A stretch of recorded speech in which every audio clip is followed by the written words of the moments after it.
Happy Saturday and welcome back. Or if you're new, hi, hello, welcome. My name is Zoe and this is my channel, Ms. Manga, where I talk a lot about manga. And if you also love manga or are just interested to learn about new or old different genres of manga, then I would encourage you to hit that subscribe button. It would mean a lot to me if you did. And the goal for this channel right now is to get to 1,000 subscribers. So every click helps. And thank you so much to those of you who already have subscribed. Kisses for you. So today I got, a little warm beverage, some tea. And if you would also like to pause the video and quickly grab a beverage of your choosing to cozy up and watch this video talking about my favorite first volumes that I've read so far in my 25 first volumes of Christmas challenge over on TikTok, but I'm also uploading truncated versions on YouTube Shorts. So whichever you would like, they are in both just in case people want to watch but don't want to have TikTok. And I decided to just pick my favorite reads or my most disappointing, but so far I haven't really had one that disappointed me so much I want to talk about, so that's good. Maybe we won't have any, but yeah, so I'm picking 3 of my favorite reads that I've read so far and going to just talk to you a little bit about these first volumes in this Saturday series. I'm calling this one the 12 first volumes of Christmas because I think I'll only talk about 12 of them. So yeah, I hope you enjoy and let's get into it. First up, I do want to shout out this webtoon as an honorable mentions of sort. I almost included it into the list of my favorites, but it didn't quite reach it there, but I feel like it has promise and I'm very excited for volume 2, and that is The God of High School. So yeah, this one was just funny, like action-packed, and obviously was doing a lot of legwork to introduce us to the characters and give us an idea of what's to come. But in the midst of that, we had some great comedic moments and some great action. Like, when I am wowed by an action in a manga, or in this case a webtoon, that's really something, because usually for me I would opt for the animated version of an action series because I just think usually it doesn't do it justice, But these action scenes were really good, and on the back it does say that the fighting scenes are awesome, and I concur. I think it's a selling point. So yeah, if you like fighting type, battle type stories, and you like some comedy and there's some kooky characters, then I would definitely recommend checking this one out. So first up for my favorites is actually the one I just read yesterday. And it's got an uber long title, so bear with me. And that is this fluff monster that is Saint? No, I'm just a passing beast tamer. The invincible saint and the quest for fluff. It was super cute. I was promised cuteness by my friend who gifted me this volume, and it definitely delivered. I was a bit grumpy. I'm not gonna lie, I was a bit grumpy after work when I picked this one up, and I was hoping that it would just kind of make all the annoyances from work disappear, and it definitely did. It just transported me to a world of soft cuteness, and it made me smile all the way through, and for that I am so happy. It definitely gave me what I wanted. And yeah, so the story here is that Kanata, our heroine, is a girl who was reincarnated into this fantasy world. She's visited after she dies by this kind of glowing orb godlike being who says, to make up for your very sad life that you led previously and to make up for the regrets of her previous life, which she's really not fazed by. She thinks she lived a decent life, a happy enough life, even though she was bedridden in a hospital. But she does have one regret. She didn't get to pet any Fluff. She only got to look at animals through a screen, and she just wants an opportunity to go out in the world and pet the fluffiest fluffs that she can find. So in this world, what she wants most of all is to be a beast tamer. So in this world though, beast tamers are pretty much looked down upon. They are the lowest rung on the professions that you can have, because usually to be a beast tamer, to be able to have the power to befriend beasts, you give up any other abilities and power you have, making you really, really weak in exchange. So nobody really wants this job except for she is ecstatic. This is the job of her dreams, and everyone thinks she's going to become a saint because she has these OP crazy powers.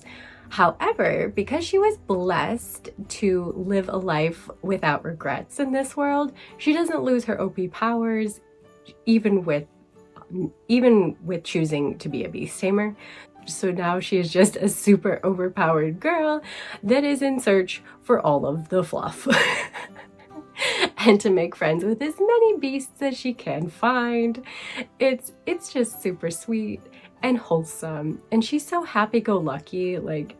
It's adorable. And the characters' reactions around her when they learn she chose to be a beast tamer, when they see her do some overpowered shenanigans, they're just shock and awe and confusion. Is also equally hilarious. I really like that there's this demon lord that got cursed and has become this kind of cat beast creature, and she just was not fazed by this at all, and you are just a floof to me. And it's just really cute. Everybody's interactions are really funny and adorable, and yeah, so I can't stress enough how much I thoroughly enjoyed myself while reading this, and I can't wait to grab volume 2. Next up, we have a not reincarnated one, but we have a kind of reset, or a go back in time webtoon, and that is The Villainess Turns the Hourglass. So honestly, I had low expectations going into this one. A lot of times when I flip through webtoons, I'm just immediately taken by the expressions the protagonist is making, or some beautiful panels. Not to say it didn't have pretty art, it just nothing was wowing me from just flipping through casually, except for this cover. This cover is stunning, which is the reason I bought it. That, and it's a villainous story, and I love me my villainous stories. But yeah, I didn't have super high expectations going into this one, but I loved it. It is intense and fun in a dark, twisty kind of way. So yeah, let's get into the summary. So we have our main character here, Arya, and she has essentially been adopted into this richer family, this high society family.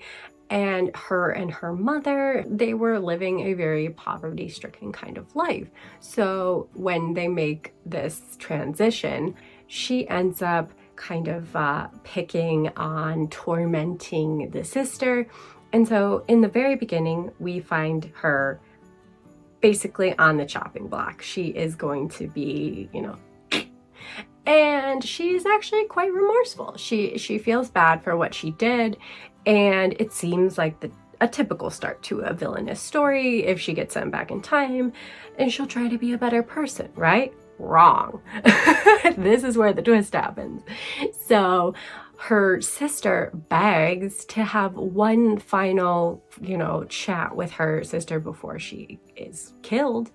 And in this chat, she reveals that she tricked her sister into doing the thing she did, that she set everything up so that she would become the villainess.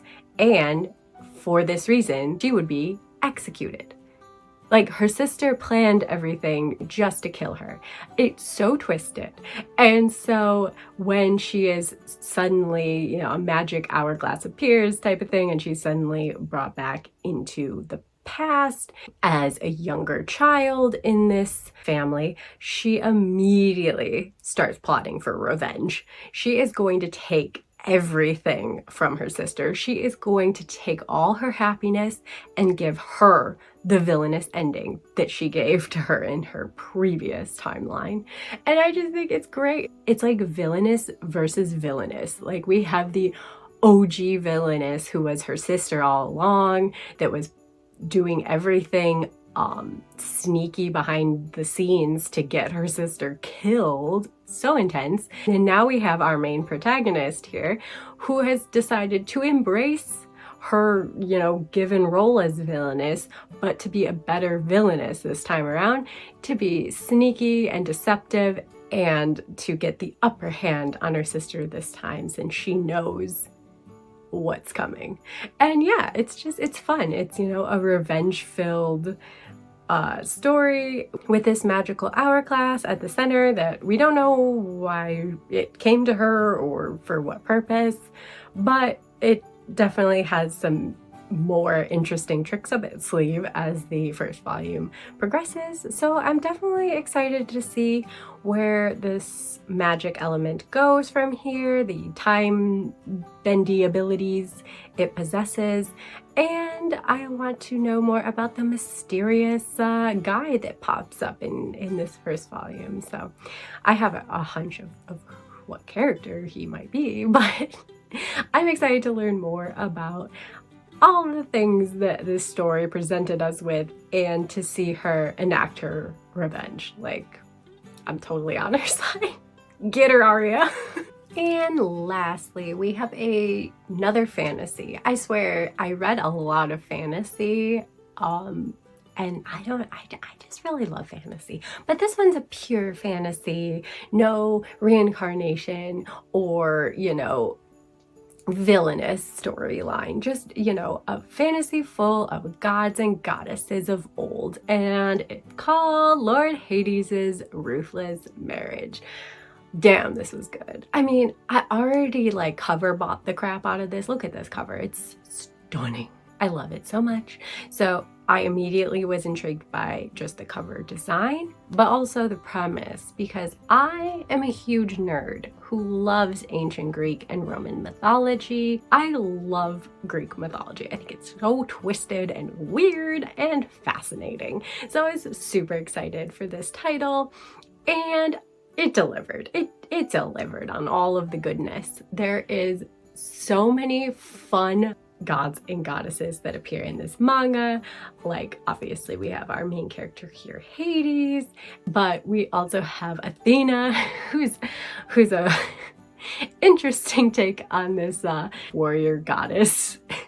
And then we have Zeus, who even in Greek mythology is known for being quite a player, a lecherous type of guy, and it's not really any different in this iteration. However, he's much more exaggerated and played up for laughs and just kind of comical. I really enjoyed Demeter. She was given kind of a interesting treatment, and we see Poseidon for a little bit, and he is just a mega boobs guy. So, you know, we obviously have some manga tropes and flavoring to these otherwise ancient gods and goddesses, but it's really fun. And so the story follows one of those classic myths, Hades and Persephone. But in this iteration, it's more like everybody wants Hades to get married and have a lover, and he's all like, no, I just want to be a single motherfucker, like ruling over the underworld. That's my thing, that's my jam. I'm happy to do that. I don't need a marriage partner or lover or any of that. But through the course of this book and everybody's meddling, especially Hera's, we get to see some eligible potential marriage partners for Hades, and his snarky, cold, disinterested demeanor with them all. And it's just fun. You can see the makings of it being a sweet romance in the end, but I think the journey to get there is going to be the fun part, just with these wacky characters. I don't want to give like more away if you haven't, read any Greek mythology. So I just think you should pick it up. You don't need to have a background in that to thoroughly enjoy this story. Like, it's definitely its own take on the myths. So don't worry about that. Don't be intimidated. It's just a cute, fun story full of fantasy. It's a good time. So yeah, those were the 3 favorite reads I've read so far.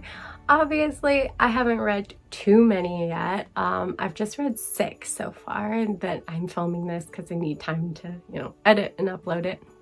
But I'm excited to read even more by next week and find out what the standouts of the next batch are to share with you all on here.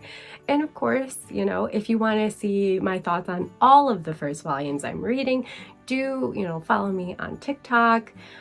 It's Ms. Manga Chats over there, or, just check out the reels here. There's not quite as much of the detail or the information, I just tried to take like the most succinct little minute, because shorts only gives me a minute, which is hard to work with.